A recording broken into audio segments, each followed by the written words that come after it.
अस्सलाम वालेकुम दोस्तों, पिजन कॉर्नर चैनल खुश आमदीद।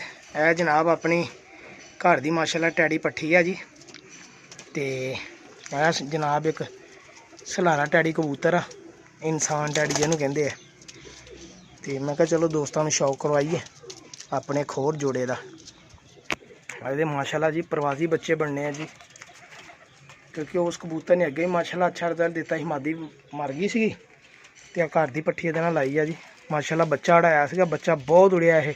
फिर जोड़ियां की रोक ली सी पट्ठी। मैं तो कहना पट्ठी निकली माशाल्लाह पट्ठी है कबूतर। तुहानू जी इंशाल्लाह अख का शौक कराना, मेरे दोस्त दस्यो से ज़रा कैसा जोड़ा तो कैसी अख कबूतर। लो जी मेरे भाई, है देखो ए अख वा, ए नर दी अख माशाल्लाह।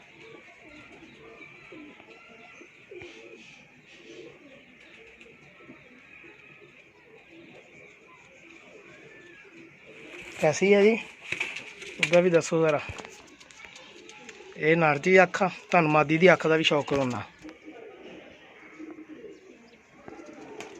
यह मादी दी अख, मादी असले च अंडे ते आई है, पहले अंडे लाने मैं इसलिए ना इसी हूँ छेड़ रहा। यह मादी दी अख, पहला धागा लैस किया हजे इन्हें जी। है देखो मेरे भरा शौक करन तो मेरी रहनुमाई भी करन, दसन भी। इंशाल्लाह इन्हां दे बच्चे प्रवासी बनाने जी। हाँ जी, तो इंशाल्लाह बननगे जी, पूरी उम्मीद आ।